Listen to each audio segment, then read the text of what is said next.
Today, I wanted to talk about possibly the most memed creator of all time, and that person is Joe Bartolozzi. Now, I want to talk about this because there's such an extensive history of content that's been made off of him that over the course of his whole career, he might be the most memed creator ever. You see, look, he's been posting videos for about 7 years now. He started on TikTok back in 2019. His claim to fame was over-exaggerating everything. There is no chance I would ever try that. He liked to rant a lot about the most mundane topics ever, but instead of ranting in a normal tone, he would instead scream his head off. That's the worst shit ever! What? So, that is actually a fast track to getting popular. If you have a likable personality and you crank that up to 100, that's gonna get you a lot of attention. But you wanna know what else being at 100 miles an hour all the time gets you? It gets you, perceivably at least, pissed off very easily. Bird for the three, shadow the one, left the Fuck! Fuck! So, he spent a couple months on TikTok doing this, right? Just ranting his head off. Then quarantine happens, everyone gets inside, and he really blows up. He is known as the angriest man on TikTok. That is unironically a nickname that was given to him. I'm not just making that up. Every single video would be a rant, and he's talked about it on his channel as a matter of fact. He would post multiple videos per day, screaming his head off at anything and everything. And this goes on for a little bit, but his potential wasn't exactly tapped in yet. By this point, he was moving over to YouTube and moving over to Twitch. He started making longer videos and rants as opposed to the, 30-second clips of TikTok and the like. And he started streaming games. Now, around that same time, I think, late 2021, the very famous Hills meme started. It was this... This iconic picture right here. Literally anyone who spent a lot of time on the internet has seen this picture probably. Even if you don't know who Joe Bartolozzi is at all, you've seen this picture and or you've seen the Hills memes. So why did this start? Well, it's because this guy has a pretty recognizable face. I mean, he's pretty unique looking. That comes off like I'm insulting him. No.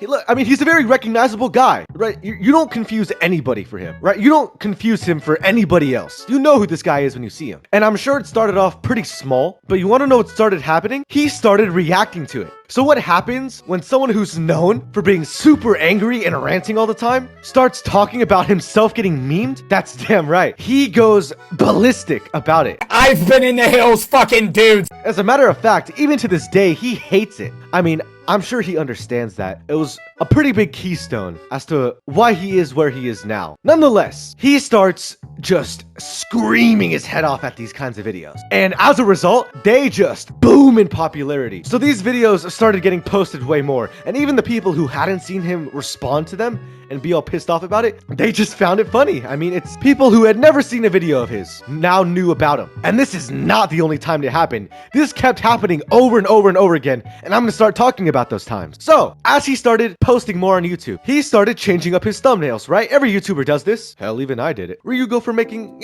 questionable thumbnails, they're not bad, but they're not great, to making very clickable thumbnails. And to those of you who have seen some of my previous videos, you know exactly where this is going. He goes from making thumbnails such as this to making thumbnails like this. A slow evolution, right? It still doesn't look that polished, but it keeps progressing. His thumbnails go from this to this. And then, instead of just ranting, he starts reacting, right? Because at this point, he's a full-on Twitch streamer. He's streaming for hours a day, and he just decides to start reacting. And then he turns these reaction streams into YouTube videos. And you know what happens when you become a prominent YouTuber who also reacts? You realize that facial expressions are very important. So, he goes from making pretty clickable thumbnails to very clickable thumbnails. And the more he makes, the more clickable they get. Now, he said that he has an editor to do it for him, which, it's not that crazy, but it still is associated with him. And eventually, he makes his first breakthrough thumbnail. His first generational thumbnail, as you may call it. The job of having no job. Now, I'm sure a lot of you have seen this picture before, right? The guy sitting on the couch drinking the beer with the TV remote. Funnily enough, this actually took a long time to happen. This was May of 2025. So less than a year ago at this point, almost a year, but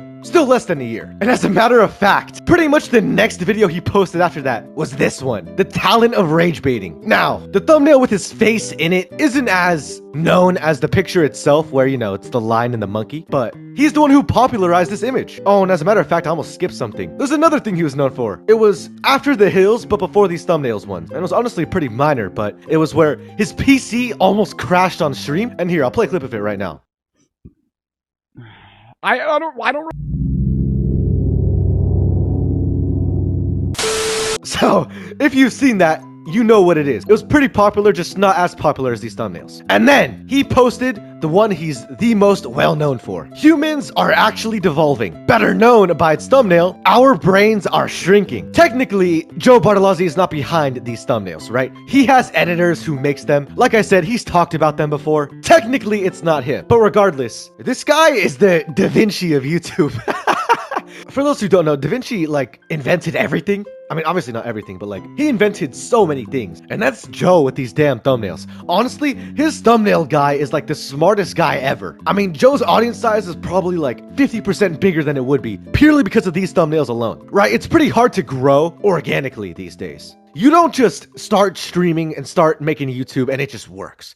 You do something different. He did something different all the way back in 2019 when he was screaming his head off. And once that era passed, he started doing something different with these reaction videos. And specifically, the thumbnails. Because tell me not, you have seen these things everywhere. Now, it's not like he's a one-trick pony. He puts out a lot of other types of content. One of the most well-loved things he does, and he does it on Twitch, which then gets turned into a YouTube video, is his story times. He has a lot of stories of, usually vacations, where something just goes terribly wrong, or a lot of things go terribly wrong. Personally, it's my favorite kind of video that he makes. I mean, he's one of my favorite creators. I'm just, giving those videos a little bit of a shout out. But, back on topic. Now, in 2026, his momentum has not slowed down. So even though generational thumbnails are less popular than they were before, what he's been known for recently on TikTok and Instagram is honestly back to what it was before. He's just really well known for being all in on just screaming his head off. I mean, here, I'll show you some clips I've been able to find myself. Holy shit, dude. Oh my god, I wanted to start my stream and then I get a fucking call to cut some bullshit. They've racked up hundreds of thousands of likes, millions of views, and these are the kinds of videos that grow you as a creator. Edits like these are why you know who Joe Bartolozzi is in the first place. Posts like these are why you know who Joe Bartolozzi is in the first place. I would bet that a minority of his audience, so, under 50%, are there just from pure organic growth. They just see him on their YouTube recommended and click on it, right? I would guess that that's less than half.